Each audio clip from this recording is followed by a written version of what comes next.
TII Item 418, January 17th, 2017, iOS 10.2.1, Beta 3, and Beta 4.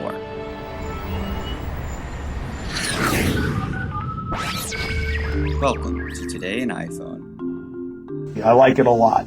Today in iPhone. Hey, Google! Oh, yeah. My beautiful iPhone, which I never have out of my hand and that I do everything with and has become an extension of whom I am. Today's episode is sponsored by Texture. Go right now to texture.com/TII to get your free trial. This episode of Today in iOS is brought to you by Casper. Get $50 off any mattress purchase by visiting casper.com/TII and using promo code TII. Welcome to the show. I'm your host, Rob, and this is the Today in iOS podcast. Sorry, no music for this episode. I am all out of music created on an iOS device. I want to thank John for sending in the artwork for today's show. John wrote the following. Hi, Rob. Happy New Year's. This is an original photo of a winter sunset on the campus of University of British Columbia, Vancouver, Canada. I took this picture in December 2016 and added the logo text using the app Snapseed. Regards, John Pizer. Well, thanks, John, for sending in the artwork. And folks, you can see John's artwork in the free TII app via the bonus button for episode 418 or at instagram.com/todayinos and also as a standalone post in the VIP section and at facebook.com/todayinos. If you have some artwork and or music you have created on your iOS device that you would like to share with the audience, please email it to me at todayinos@gmail.com. And please make sure to include which app or apps you use to create said artwork and or music. One thing I would love to do this year is if you can get a picture of yourself in front of your local Apple store, take that picture, put the TII or Today in iOS branding on it, and also include the city or state or country of the Apple store. Put that right on the artwork. If it's like the Fifth Avenue one, if there's multiples in your city, indicate which one it is. And then send that in. I would like to kick that off starting in April with the 10-year anniversary of the show. So I'd love for like going from April to April for the whole year, have different pictures of people in front of their local Apple stores and see how many different Apple stores we can get in the year. So again, send that all in, todayinos@gmail.com. And as I mentioned, I am completely out of music. So if you have some music that you've created on your iOS device, please send that in. In this segment of How Wrong Were They, we have the following quote. Quote, Google Glasses may look and seem absurd now, but Brian Sozzi says they are a product that is going to set the stage for many other interesting products. For the moment, at least, the same cannot be said of iPhones and iPads. Unquote. Jeff Mackey, Yahoo. That was part of their breakout section. 27th, February 2013, and that's under finance. Ouch, head spinning and about to explode with that level of complete wrongness. Matter of fact, we had two people that were wrong in that one quote, so we had a twofer there. Yeah, I can't imagine you being any more wrong about Google Glasses and saying that the iPhone and the iPad are not going to be setting the stage for the future. Wow, really, really, really bad there. Just saying. For promo codes, on episode 417, we offered up chances to win promo codes for the app Mail to Widget, one word. If you are interested in winning a promo code for this app or want info, go back and listen to the beginning of episode 417. No new promo codes this week. If you are a dev or an iBook author, shame on you for not sending in your promo codes to give away. And as always, a quick reminder, if you are an app dev or an iBook author, just email me if you want your app or iBook featured in the promo giveaway segment for free. We just need the 5 promo codes or more to give away. Just simply email me at todayinos@gmail.com and please include a 60-second or less audio review of your app or iBook indicating you are the dev or the author. Also, when you send in the promo codes, please make sure to let me know when they expire. I'm going to leave the How Wrong Were They music on just a little bit longer, because if you remember back to episode 416, I mentioned a rumor from Sonny Dixon. Yes, he's the How Wrong Were They. He is known for getting mechanical samples smuggled out of Apple production houses that he can then report on. Well, he took his try on the rumor mill about software and said iOS 10.3 beta would be released on January 10th. I was skeptical. And well, the 10th came and went, and a week later, still no iOS 10.3 beta. So we'll just leave this music on here for you, Sonny. But there was, on January 9th, iOS 10.2.1 beta 3, And on January 12th, iOS 10.2.1 Beta 4. Sonny, maybe you want to stick with the hardware rumors. Just saying.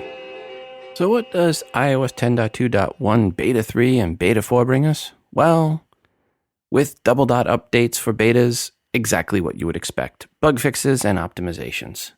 No new features I could find or see mentioned in any articles. It is interesting to see Apple continue with this multi-beta releases in a week thing. That's something they had never done prior to iOS 10. They now seem to be doing it regularly. If you are a dev or beta tester, as of Monday the 16th of January, these are the beta updates available for you. iOS 10.2.1 Beta 4, released on January 12th. watchOS 3.1.3 Beta 2, released on January 9th. And tvOS 10.1.1 Beta 2, released on January 9th. But nope, no iOS 10.3 Beta 1. On the last episode near the end, I talked briefly about an app called Finder for Airpods. The app is supposed to help you find a lost AirPod. The dev sent me a promo code for the app. I downloaded it, but had not had a chance to test it out prior to recording the last episode. Well, right after the last episode came out, the app got yanked from the App Store. I was skeptical at best of the app being able to work anyway, and evidently Apple felt there was an issue. I had said on the show that I would hide an AirPod in my house and see if I could get my kids to be able to find it. After it was yanked, I figured, not much use in testing it, but what the heck. I'll test it and be able to validate that the app was bogus and did not work, and Apple did the right thing by yanking it. Yes, coming from a little bit of a biased or highly skeptical point of view on this. I took one AirPod and placed it in an impossible-to-see location when you're walking around my house. I then gave my iPhone to my 10-year-old son, Henry, opened up the app and said, okay, the AirPod is somewhere on the first level of the house. They had 5 rooms it could be in. I then said, go find it with this app. I explained that the level bar shows how much signal there is, and the more of the signal or level bar that you see, the closer you are to the AirPod. I sent him on his way. I fully expected him to be at least 15 to 20 minutes before he just gave up, giving me some time to catch up on some emails. Not that I thought I was sending him on a wild goose chase or anything. 3 minutes later, he found it and came back with it. I was surprised, especially where I had placed it. There was no way to find it without the app in that amount of time, or really probably at all. But maybe he got lucky.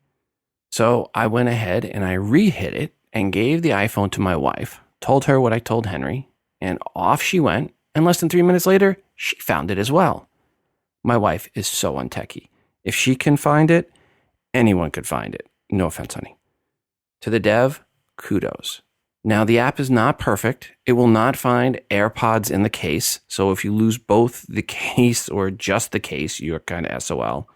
But if you lose one of the AirPods while it's out in the wild, you place it down or it falls out of your ear or it's in your pocket and falls into the chair cushion or something like that, or more likely you just leave it in your coat or pants pocket.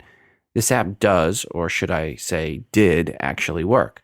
Sadly, Apple, as I mentioned, has removed it from the App Store.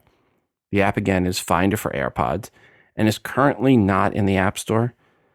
I have an email that I sent to the dev and I asked him, what's the update on this? And he replied and said, quote, unfortunately, the app will not be returning back into the App Store with no chance of it being approved again, unquote. Anyone from Apple listening? Boo. Boo. Put that app back. If you are one of the lucky ones that downloaded it, kudos to you. Hold on to it. Don't delete it. Again, it's not perfect, but it is actually useful. When the 4th gen Apple TV came out, there were 2 versions, a 32 gig and a 64 gig. Well, that's what there still are today. I said at the time, get the 64 gig version. I received a little flack from a few of you saying it was a waste of money to get the higher version and there's no need for the higher storage. I even had a couple people later on, a few months later, say, hey, I was right getting the lower version. Well, Apple just changed things. Before, where apps for Apple TV were limited to just 200 megabytes, Apple will now allow for apps up to a new limit of 4 gigabytes, or just 8 of those apps for the 32 gig unit versus 16 for the 64 gig version. Okay, granted, almost none of the apps will be at the 4 gig size. But eventually, some will start pushing up that high. And really, it will not take many multi-gigabyte apps to fill up your device. At least with the 64 gig version, it'll take twice as long or twice as many apps to fill it up as the 32 gig one. For all of those that purchase 64 gig version, you can now rest assured you purchased the right version to future-proof it. The biggest benefit of these app size changes will be in the speed of the app UI. Currently, with the 200 meg limit, it required the app to download extra elements if they wanted to offer more of an immersive experience. Some of those downloads took quite a bit of time depending on their size and your connection speed, and slowed down gameplay. I had a couple I just quit playing altogether. It was not worth the wait. Now, they will be able to bundle a lot of that together in the app, and that will eliminate a lot of those delays and waiting for assets to download, assuming they can fit it all in 4 gig. If not, then they can host up to 20 gig of additional content on the App Store for download as needed. But at least now you get an additional 3.8 gig or more that was downloaded in the app to start with. That should really help a few apps I know speed up gameplay. Easy prediction here. Next generation Apple TVs with 128 gig of storage and probably even 256 gig of storage coming this fall. This next story backs up something I've been saying for years. Whenever you see an Apple patent story for something Apple has not released, chances are they will not be releasing it, because this next one is about a patent filing from Apple from June 2015 that was just released. And you know what it was? It was Apple AirPods and the case. This is for Apple's application for, quote, wireless audio output devices, unquote, and it describes how two untethered AirPods communicate with each other, their carrying case, and the devices supplying the audio content, such as an iPhone or Apple Watch.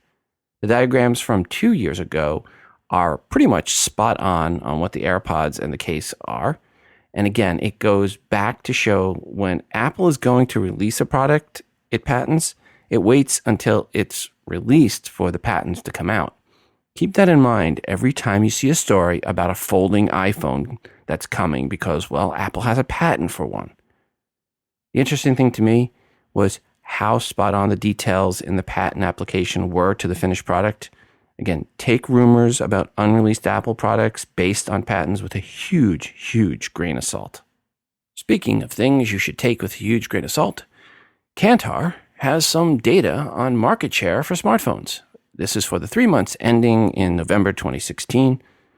I say take this with a huge grain of salt because Apple has yet to release numbers for last quarter, which includes October and November, 2 of the 3 months for this report. What did Kantar find out or report to have found out? Well, year over year, iOS went from 37.1% to 43.5% of market share for new smartphones being sold. Windows Phone dropped from 2.3% to 0.8%, and Android dropped from 60.4% to 55.3%. That is the US market share. Kantar also looked at a total of 10 markets. In 8 of the 10 markets, iOS devices increased market share from year before. Only in China and Germany did their market share go down. In China, it was the biggest drop from 25.3% from September to November 2015 to 19.9% from the same period in 2016. The markets iOS went up in were the UK, France, Italy, Spain, US, Australia, Japan, and the EU5. The biggest increase was in the UK, going from 39.2% to 48.3%. Windows Phone had a decline in 9 of the 10 markets. Only in Japan, where it went from 0.3% to 0.4%, was there any increase. Its biggest drop was in the UK, where it dropped from 9.1% to 2.1%. Ouch. From Kantar was this interesting quote in the report. Quote, iPhone 7, iPhone 7 Plus, and iPhone 6S were the 3 most popular smartphones in the US at the beginning of the holiday period for a combined 31.3% share. The Samsung Galaxy S7 and S7 Edge were 4th and 5th best-selling smartphones in the US, with Samsung capturing 28.9% of smartphone sales. Obviously, if the Note 7 had not gone up in flames, it does look like Samsung would have outpaced Apple in the US market share. Either that or those that were going to get a Note 7 just got the S7 or S7 Edge instead. And, those numbers don't make a lot of sense. I mean, how do you get 1, 2, and 3 combined for 31.3%, but 4 and 5 combined for 28.9%? Because even if you divide them out, something doesn't add up in Kantar's numbers. Just saying. I mean, think about this. 4th and 5th combined were 28.9%. Divide that in half, that's like 14.5%. But 1, 2, and 3 combined were 31.3%. Divide that by 3, and their average is 10.4%. Kantar's numbers don't add up. It's almost like they just guessed at the numbers and then didn't even check their guesses to make sure they made sense. And speaking of guessed at numbers, here's a new set of data. This is data that was guessed at by Slice and has to do with the wireless headphone market because, yes, someone tracks that. And here's what Slice found. In December, in the US, an estimated 75% of revenue from headphones sold online came from wireless models. That's up from 50% in December 2015. Apple's Airpods are estimated to have captured 26% share of the online revenue because, Apple reports that directly to Slice. Or not. The Airpods stole the top spot from Beats, but, don't feel sorry for Beats. Remember, they are owned by Apple, and I'm saying that to myself because I keep forgetting that. Beats had 15.4% of the revenue for December 2016, down from 24.1% in December 2015. Combined, Apple had 41.4% of the revenue for wireless headphones. Slice said their research shows that 85% of those purchasing AirPods were male. See episode 417 and my wife's comments on what she thinks of my AirPods. Slice gets their data by looking at email receipts from up to 353,000 U.S. online shoppers. And Apple gets their data from, actual sales. Will be interesting to see what Apple has to say in their quarterly report at the end of the month. I have a feeling they're not going to say anything about AirPod sales because, they don't have to. And AirPods are going to be lumped in with Apple Watches and accessories and Beats and Apple Pens and dongles and lots of dongles. So, not a good chance that they're going to break it out. If Apple does give numbers, it means they really hit it out of the ballpark in their own opinion. Most likely what you're going to hear is we were capacity constrained in the last quarter and we shipped as many as we could possibly ship and we were still capacity constrained going into the new quarter. Thanks again to Texture for supporting this show. As I said before, Texture is essentially the Netflix of magazines. You get access to over 200 of the top magazines. We're talking binge reading here. Some of my favorite magazines are Macworld, Wired, Popular Science, and Fortune. And thanks to Texture, I have gotten into them more than ever before and all in one place, right in the Texture app on my iPhone 7 Plus, and then also in the Texture app on my iPad Pro. Wait a second, they're actually in multiple places. Ooh, that's even better. Having the subscription really helps me keep track of the podcasting marketplace, like the search I found for SoundCloud, where there was an article just released talking about its very cloudy future, as in financially cloudy, and not a good way. That is the beauty of Texture. You get access to over 200 top magazines covering every niche with your subscription. And Texture has gone beyond delivering just the magazine itself. They've made it easy to find and enjoy articles you want to read with daily recommendations, exclusive interactive features, videos, and more. Texture is normally $9.99 a month and you get 200 magazines.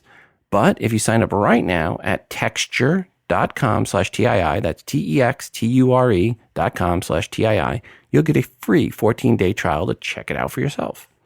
The magazines look great on your iPhone or iPad, and that means you have access to all the magazines anytime, anywhere. And here is what I really like. You can search for a topic across all the magazines, search for podcast, and sort by newest, and I can keep up to date on my day job, as I mentioned earlier with the example, an article that I could not find on the internet, just in a magazine. Why on earth would you subscribe to just a couple magazines when you can have all the best ones on your smartphone or iPad all the time for way less? Sign up for Texture right now and gain insider access to all the content from the world's best publications, and no trees were killed to bring you these great publications. It's all just bits, man. Once again, go to texture.com/TII to get your free 14-day trial. Let me know what some of your favorite magazines are.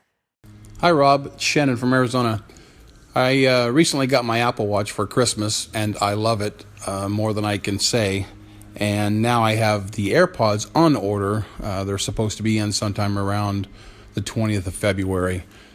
So I'm patiently waiting for those. But I'm trying to get ahead of the game a little bit, and I've been doing a little bit of research to control the volume of my AirPods from my watch. I know there's the Now Playing app, I guess, but it's only available in the dock as far as I know. It's not available to be made into a complication from the way I understand it. So I actually need to do a couple taps here and there to make it accessible. I know that there's, of course, a music app that I could open, and that's available on a complication. And then I could, of course, adjust the volume from there. But then if I accidentally tap the screen, it will pause my podcasts and start playing music. So my question is, if you know or anybody else does, is there another way around to add the Now Playing app as a complication or make it a quicker way to get to on a separate watch face or something like that? Anyway, that's my question for now. Thanks for everything, Rob. Appreciate it, man. Take care. Bye. Hi, Shannon. That is my biggest issue with the AirPods. There's no easy way to adjust the volume. And mind you, and I'm comparing this to other wireless headphones. So the ones I had mentioned before, the Roam ropes, that those have the adjustment volumes on them. We're going to talk later about the BeatsX. They have adjustment volumes right on the wire, but there is no mechanical switches to easily adjust the volume on the AirPods. So you have to go to your Apple Watch and then adjust it that way. And as you just mentioned, it's not that easy. You have to do a couple taps to get to it, especially if you're listening on some other app other than the stock music app. So I don't know of an easy way to get to it other than you go and you tap not the crown, but the other button, and then it gets into your dock of apps, and then you pick out the one what's now playing, and then you adjust it that way. That's what I've been doing. Again, I love my AirPods, but that is a little bit of an annoyance for me when I have to adjust the volume, especially when you're listening to podcasts. Podcasters have many different volume level settings. So when you go from one podcast to another, if you happen to get put in a playlist mode, different podcasters' volume levels are extremely different, and you need to change volumes sometimes quite a bit. The biggest downside of the AirPods, and I don't care what anyone says, the biggest downside, in my opinion, is the lack of volume control. And there's no easy way to adjust the volume, especially when you compare it to the Roam ropes, and later on we'll mention the BeatsX. Those have physical volume control buttons, and those are convenient and easy and quick, and something you can do without even looking. Into the email bag. Hi, Rob. Since someone asked on the last show, and since I couldn't wait when the game came, here is the situation on sharing Mario Run below from Apple. Essentially, you can't share in-app purchases with family sharing. See the link that Apple sent below. It sounds like if you're sharing the same Apple ID, then you have Mario Run on multiple devices. That won't be a problem. But from family sharing, it is. Regards, Eric from Schertz, Texas. Well, Eric, thank you. And here's what Apple had to say. Quote, please allow me to explain why you were charged for the same item multiple times. I would like to share with you that in-app purchases are not shareable in family sharing. There's a lot of shares in there. You can share the main application to your family members, but not the contents inside the application. For more information about what types of content you can share in family sharing, see this page, and then they give support.com. If you want that, really, you can email me. But the point of this is this, unquote there. And the point's this. In-app purchases, you can't share with family sharing. You can only get the same in-app purchases multiple times with one purchase when you're using the same Apple ID. Back to the email bag.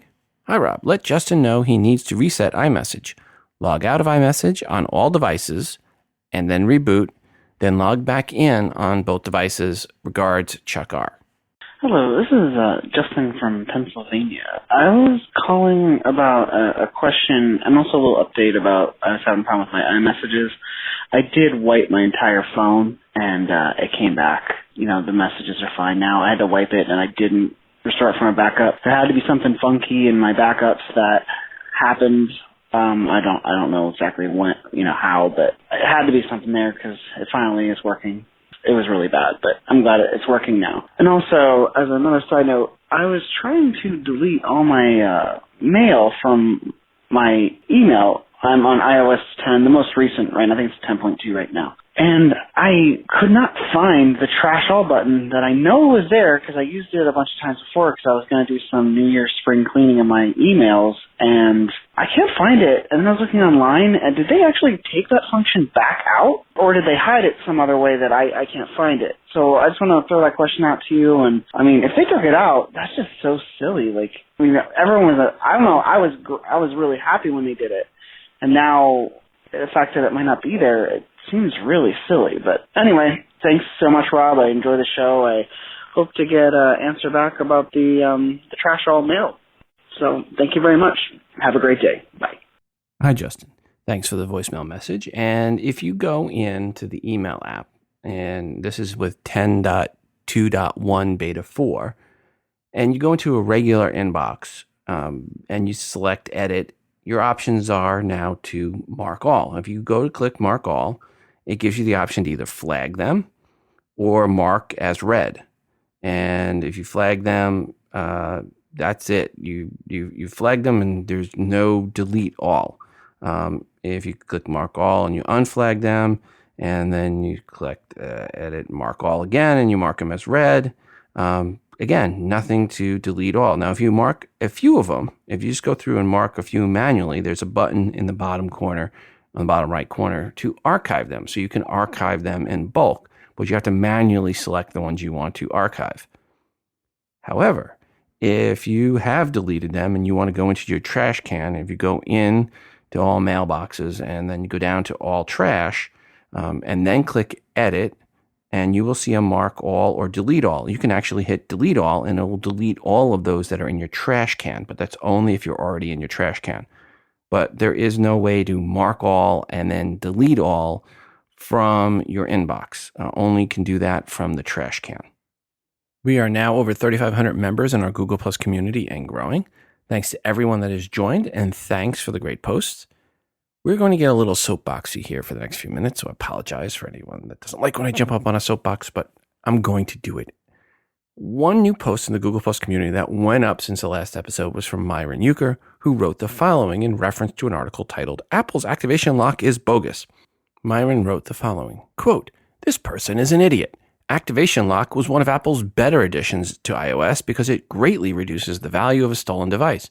It could be improved, but mainly in the form of helping police track down stolen devices by requiring the passcode to power off a device, or allowing the device to be connected to any available hotspot or wireless network to share its location. Just because a few people sold a device and forgot to unlock it, or a few people forgot their passcodes, doesn't justify removing a feature that protects your data and reduces the value of your stolen device. I got an iPhone back a year after it was stolen because the thief couldn't use it." Unquote. This article Myron referenced is not just bad, it's irresponsible. The author basically tries to say Activation Lock is a conspiracy by Apple to make more money. Apple Dystopia in the Google Plus community replied to this post, and he said, quote, "I'm actually in the process of writing an article about Activation Lock. It can be bypassed, but not everyone can do it.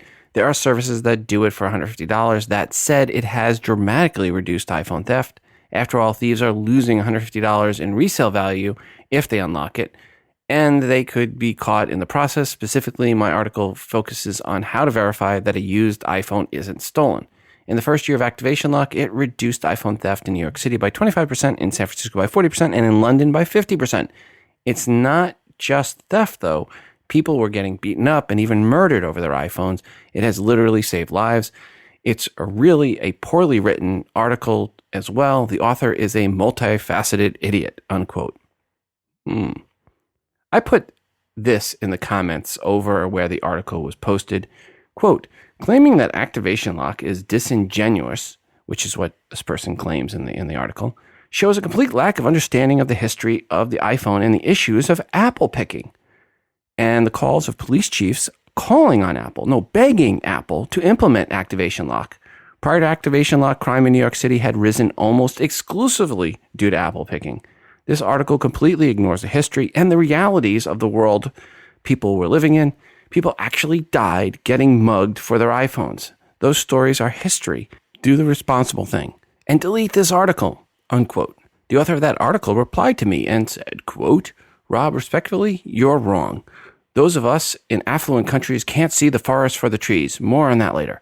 While the statistics may show something like 19% in the first year reduction that activation lock caused a drop in iPhone theft, it does not stop theft of all Apple devices, mainly because they're status symbols. 19% is a drop in the bucket.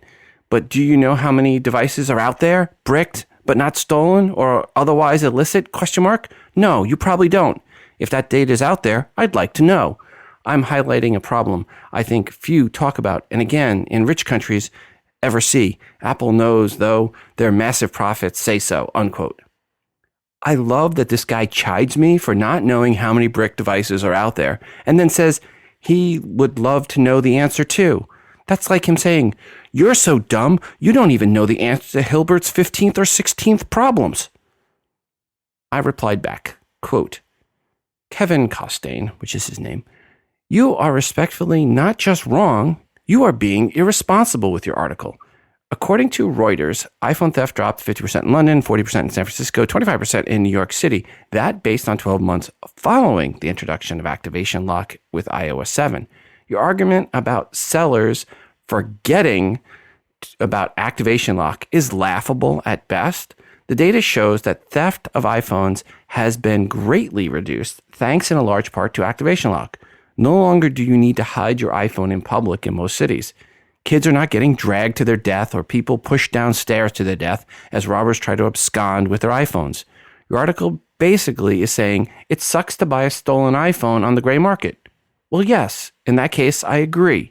But maybe buyers just need to be sure that the device is one they can activate prior to paying for the money, or set up a third party to hold the money in escrow and resolve any disputes. But to say activation lock is a conspiracy by Apple to make more money, I'm sorry, but respectfully, you need to take down this article. That's just crazy talk. Plus, government regulations around the world now require activation lock or kill switches in certain segments. So no, Apple will never remove activation lock, nor should they, unquote. Anyone railing against activation lock is just crazy in my opinion. Or better yet, just really uneducated about iOS and the history of iOS devices. Activation lock, without a doubt, is one of the top 5 features that's been released for the iPhone over the years. It devalues stolen devices, which makes it less likely for your device to be stolen. It protects your data, and it saved lives. So, yeah, just crazy talk. Anyway, since the last episode, there were also dozens and dozens of other new posts and comments in the TII Google Plus community, which is an Android fanboys free zone and spammer free zone. Yep, it is the most civil Google Plus community covering iOS. Folks, go to todayinos.com/community to join in. And thanks to all 3,500 plus of you already in the community and contributing. And then also from the Google Plus community were these comments or comment that was posted since the last episode. Again, I always pin the last episode at the top of the Google Plus community. And this one comes from Bob Burrick. And he said, quote, the mail to widget promo code being offered in this episode is really, and this episode meant 417, is really useful. I checked it out and purchased because I don't want to see if I don't want to have to wait if I was to see if I was a winner. LOL. I am using it often, so it's definitely worth the small cost in my humble opinion, unquote. Well, Bob, thank you for that feedback.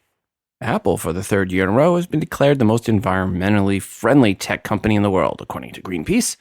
Apple received a final grade of an A with a clean energy index score of 83%. Google and Facebook also received A grades with clean energy scores of 56 and 67% respectively. Guess they grade on a curve? Adobe received a B, Amazon, HP, and IBM received Cs, Alibaba got a D, and Baidu received an F. These grades were based on how the company's data centers were being run. This report was not about products Apple sells. Since the last episode, the iPhone had its 10th anniversary. Sorta. It was the 10th anniversary of when Steve Jobs was up on stage at Macworld, January 9th, 2007, and introduced the iPhone to the world. The real 10-year anniversary will be the end of June when it actually made it into our hands.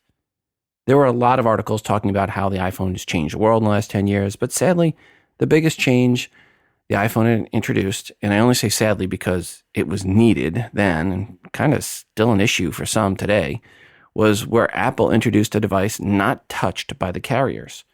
It was the first time a smartphone was introduced that the UI was not influenced or controlled by the carrier.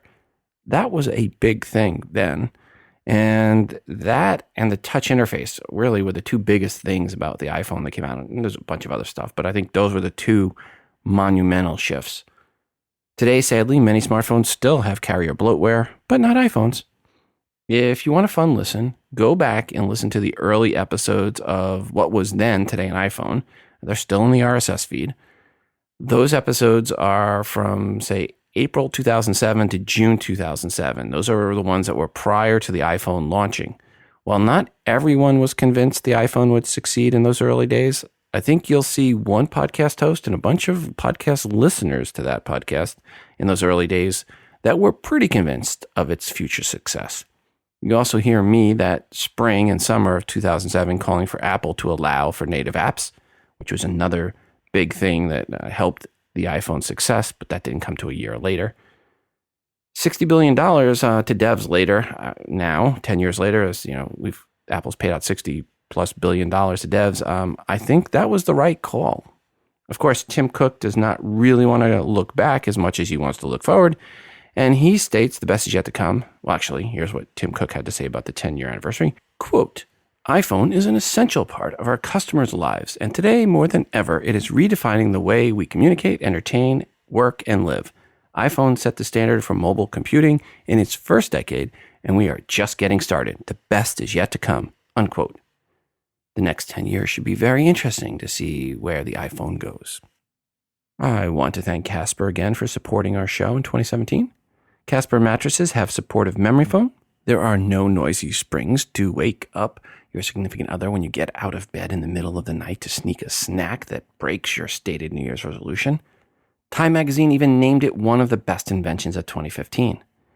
An in-house team of engineers spent thousands of hours developing the Casper mattresses. Casper is an obsessively engineered mattress at a shockingly fair price. They offer sizes from twin to California kings with a great price. And with Casper, you get a 100-day risk-free trial period. You don't like it, you get your money back, and they come and pick it back up and donate it to charity. If you go to casper.com/TII and use promo code TII, you'll save $50. Terms and conditions apply. This is an American-made mattress with delivery right now for the US and Canada only, and it's free delivery. And when said mattress is delivered, it's from UPS in a squarish box. So you think, no way is there a mattress in there. But yes way, there is. And you get this cool little tool to cut open the package. The mattress opens and expands to form. It is really cool. Just Google Casper mattress unboxing. Winter's here, and snuggling down with a thick blanket or two or three is made even better when the mattress under those blankets is really comfortable. You order online and it's delivered to your door, so no need to go out in the cold to get it either. Again, to save $50 off, go to casper.com/TII. Use promo code TII, all lowercase on the promo code. Again, casper.com/TII, promo code TII to save $50. Thanks, Casper, for the great mattress and for sponsoring this show. For those looking for the BeatsX, it looks like the shipping dates have been pulled in from February to January, now with delivery ranges from today to January 27th, today being January 17th, in Amazon. Apple's website still says not available for order. The BeatsX are $150. They include the inline volume and playback controls that I like and that are missing from my AirPods. Just saying. They have the same W1 chip as the AirPods. I know a few listeners were going to get these. If yours come in the next week or so, please call in with a review and make sure you call in from them. Would love to hear how they sound and love to hear your thoughts on them. Give us a call, 206-666-6364. That's 206-MOONDOG, or even better, record on your iOS device and then email to me at todayinios@gmail.com. Into the rumor mill. And one of the rumors for the iPads is the new smaller iPad Pro versus the 12.9-inch size, but bigger than is the 9.7-inch size. So the new size would be 10.5 inches. That seems to be the latest one, and it would be edge-to-edge for the screen. Those reporting this rumor say it makes sense because if you go to this size and use the same amount of pixels, the pixel density, the same amount of pixels as the 12.9-inch version, that is, the pixel density works out to what the pixel density is on the iPad mini. It seems multiple rumors are out there about the next iPad Pro being in that 10.1 to 10.9 inch range. This goes along with an updated 12.9 inch iPad Pro. And yes, there'd still be a 9.7. So we're looking at 3 iPads, 12.9 Pro, a 10.1 to 10.9. Right now it's 10.5 inches for the other iPad Pro, and then a 9.7 inch iPad Air. Rumors are still pointing towards a Q2 revamp of the iPad line. They are saying the 12.9 and 10-point-something design would have the A10X chip, while the 9.7 iPad Air would have an A9 chip. So far, I've not seen any, quote, leaked, unquote, photos of the 10-point-something size iPad with edge-to-edge screen. This makes me very, very skeptical of these rumors. In the past, by this point in time, we would have seen mechanical samples slipped out of one of the factories in China. On the iPhone next gen front, there were a bunch of reports about the bezel on the next iPhone. Those reports go back to Digitimes, and hence no links are included because it's Digitimes, and Digitimes rumors are pretty much always wrong, and we don't link to Digitime rumors. Hey, and speaking of almost always wrong, there's Uncle Gene Munster, who just came out with a whole month's worth of how wrong were they predictions. He has this to say about the next iPhone, quote, "A word on the name. We expect the next iPhone to have a new design. Apple will likely break from its historical naming convention and call this iPhone something other than the iPhone 7S or iPhone 8 because it will be the 10th anniversary iPhone. Like they did with the 10th version of Mac OS, it seems logical that they'll call the next iPhone iPhone X, or actually iPhone 10. We expect the iPhone X, I'm going to say X just so you know it means the X symbol, to feature an OLED screen, wireless charging, a step they've already taken with the Apple Watch, dual lens camera system on both the smaller and larger screen models, a possibly dedicated processor capable of 3D modeling and real-time 3D image processing, a more sophisticated proximity sensor. The iPhone X may be the iPhone model we've discussed that removes the home button, uses haptic feedback for the button presses on the display itself for the home button functions. This would enable an edge-to-edge display for the iPhone without a bezel. With iPhone X, we see Apple doubling down on AR and extending its lead among AR-capable devices," unquote. Some of these rumors, many of them, we've covered on the last episode. But Uncle Gene seems to have moved his past obsession with full-size Apple TV to his new obsession, which is Apple AR solutions. I have heard the iPhone X rumor before. I think people think that Apple is more obsessed with numbers than they are. I don't see them skipping the iPhone 8 and iPhone 9. Or I don't even see them skipping the iPhone 7S or 7S Plus at this point. So I'm very, very doubtful on an iPhone 10 or with the letter X for the 10. Hey, Rob, this is Matt from Wisconsin. I ran into your podcast kind of by accident. I was looking for things regarding Apple on my Victor Reader stream, and I found Today in iOS. And I just listened to show 416. I do have a question. If anyone has the Skybell Video Doorbell by Skybell Technologies, I would really appreciate some help. I purchased it about a year ago. We hooked it up and activated it. Everything was fine. My mom recently bought a new router, and ever since then, the doorbell has not worked.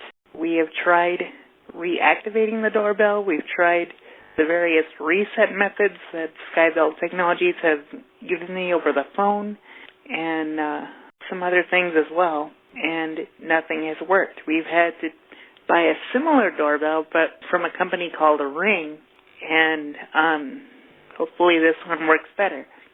But if anyone has had this issue, I would really appreciate some help in case we need to buy another one in the future. Great show today, and keep up the great work. Hi, Matt. Thanks for calling in. Thanks for kind words. And I'm going to say something that's probably obvious, but I want to make sure just in case you haven't done it. And that is to make sure the Wi-Fi name for that router is exactly the same as the Wi-Fi name for the old router, and that the password is exactly the same as it was for the old router.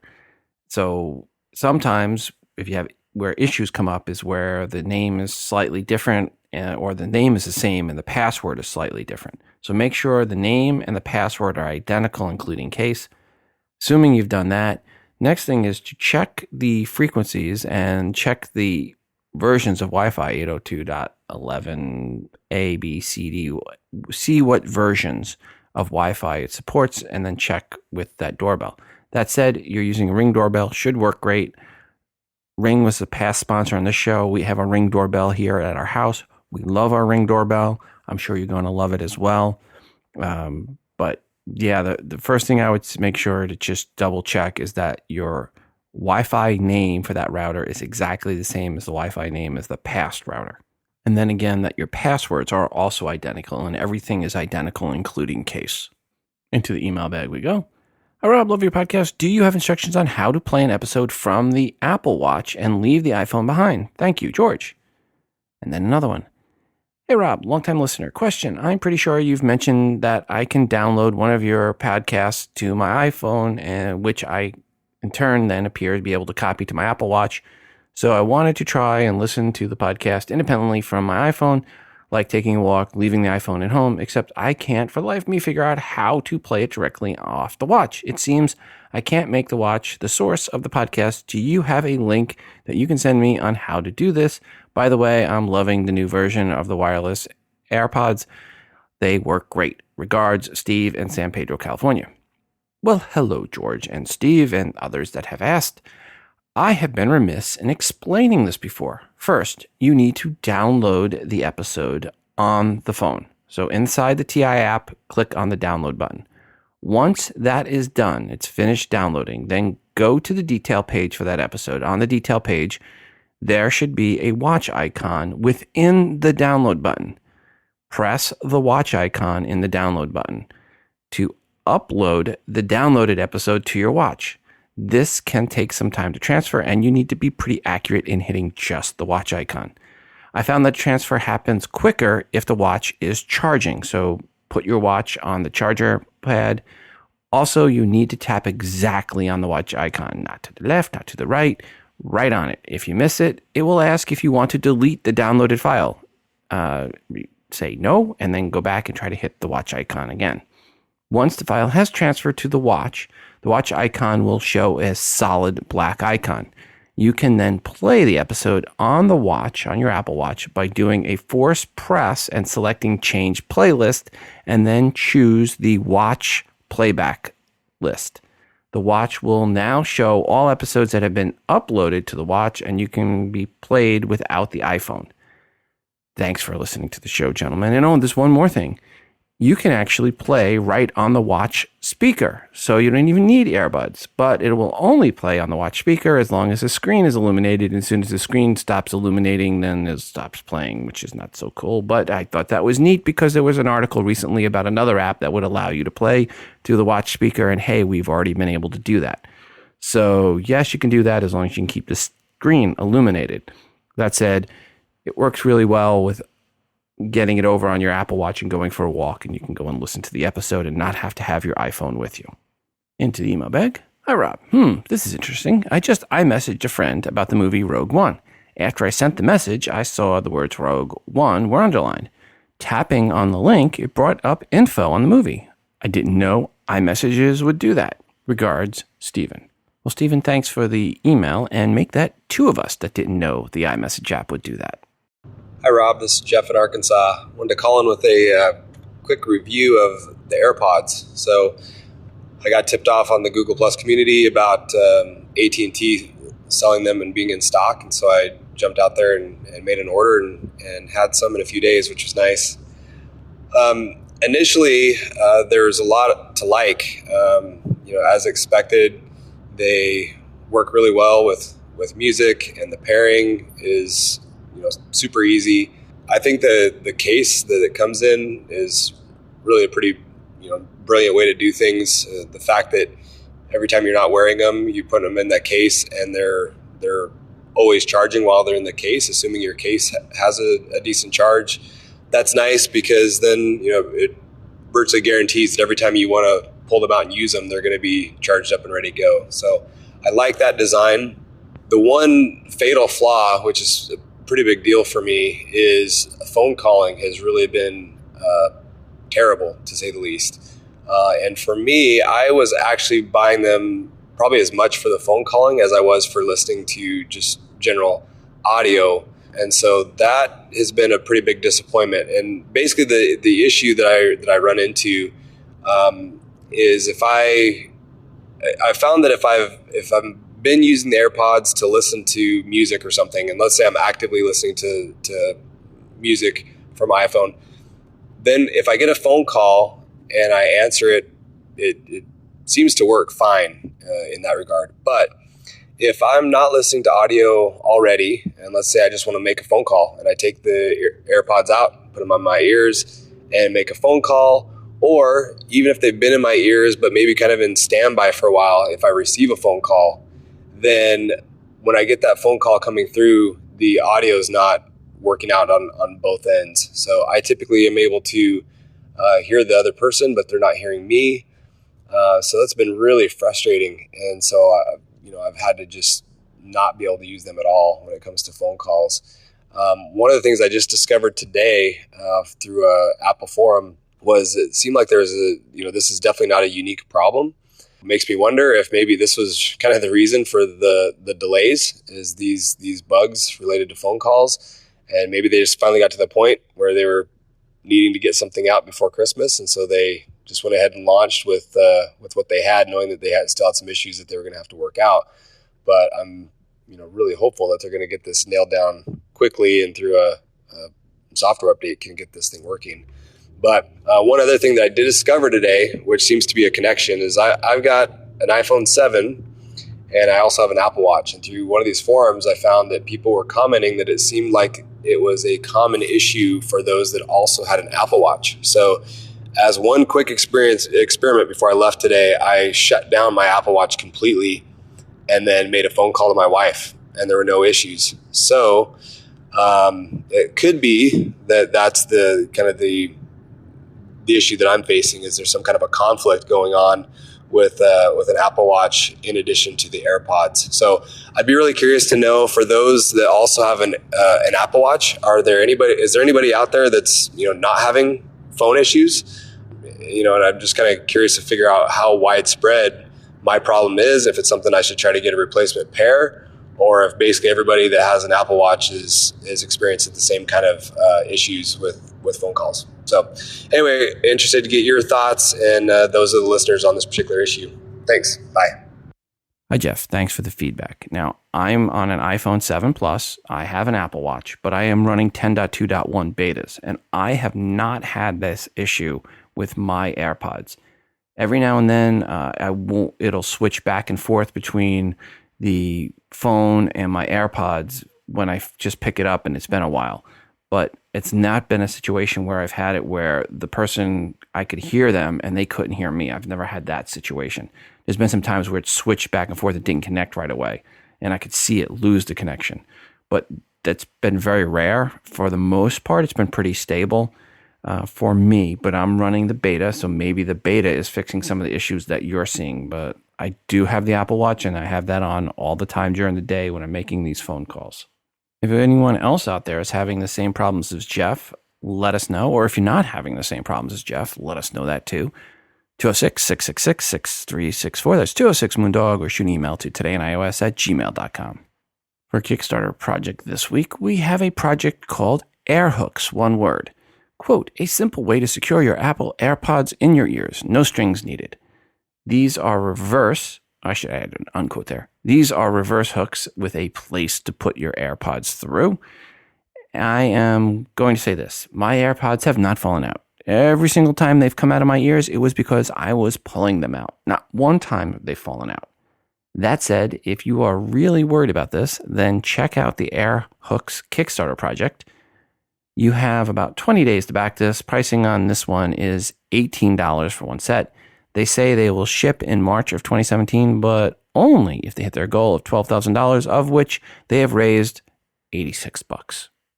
Not $86,000, $86, as in four $20 bills and three $2 bills.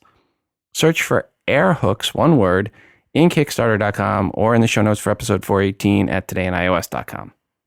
Spigen, I think that's how you pronounce it, Spigen. I've always called them Spigen. It might be Spigen, or I don't know. But Spigen just introduced a dock specifically for the Airpods charging case. It is just $12 and is available for pre-order now. Here is their highlighted features. Quote, conveniently docks and keeps your AirPods charged with an opening for the lightning cable. Compatible with the authentic original Apple lightning cable, not included. Polycarbonate, thermoplastic, polyurethane construction keeps the charging case scratch-free in everyday use. Features NanoTac base that ensures a non-slip experience, and it's patent pending, unquote. Or, you could just plug your lightning cable to the case, but, that's not very pretty. Actually, $12 is not a bad price at all, and it really does look nice. So if you want something to clean up the little clutter, you want to have your AirPods little case sitting there near the counter where your keys are, and you want to be able to grab it and go, not a bad thing. Again, link for the link in the show notes, and it is available now for pre-order. I'm not sure when it'll be shipping. Apple's single sign-on feature has added Cable One to the family of providers that they are working with.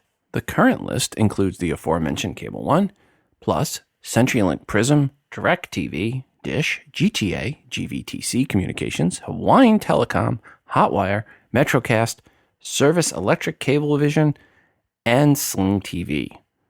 Some that are not supported, Comcast, Verizon, Google Fiber, and Time Warner Cable/Spectrum. Yeah, not much missing there. Come on, Eddie, get those agreements going. On the app side, the ABC and NBC apps are supported, but no CBS and no Netflix. ESPN and Watch ESPN apps were both just gained support, and there are a bunch of other apps that are supported as well, but still much more work to be done on Apple's side to get this thing really rolled out in the US. Siri, can you see me? No, I'm rather busy. Siri, can you see me? No, I'm a little busy right now. Siri, can you see me? Nope. Siri, can you see me? No, I have far too much to do. Thanks again to Casper for their support of TII. And if you go to casper.com/TII and use promo code TII, all lowercase, you'll save $50 off a mattress shipped right to your door. Again, go to casper.com/TII and use promo code TII. Before we go today, I want to remind you to send in your feedback to the show, 206-666-6364. That's 206-Moondog.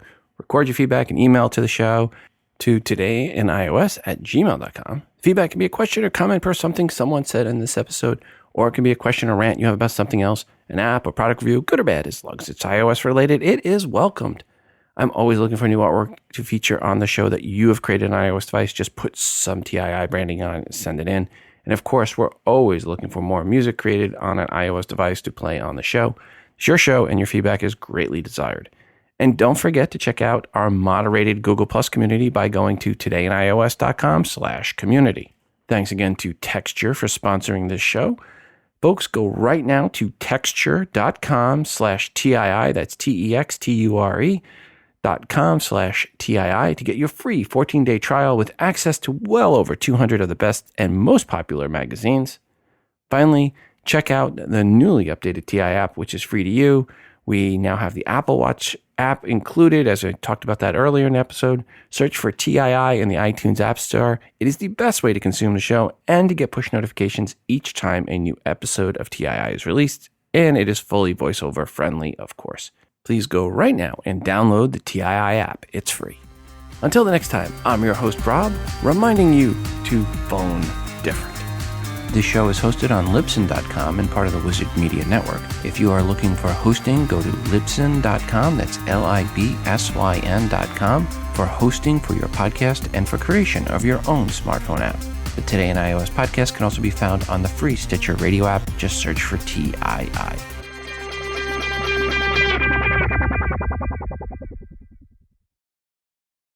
I took this on December 20. Back to the email bag. Hi, Rob. Let Justin know he needs to reset that. Apple, for the third year in a row, has been declared the most environmental. Quote, iPhone is an essential part of our customers' lives, and today, more than ever, it is redefining the way we communicate, entertain, work, and live. iPhone set the standard for mobile computing, and so far, I have not seen any leaked unquote or quote unquote photos of the 10-point something size iPad with the edge-to-edge screen. This makes me very, very skeptical of these rumors, and boy, I'm just mutilating words tonight. The iPhone X, we see Apple doubling the current list. Oh, come on. At todayinios@gmail.com. The feedback can be a question or a comment per something. Oh, man.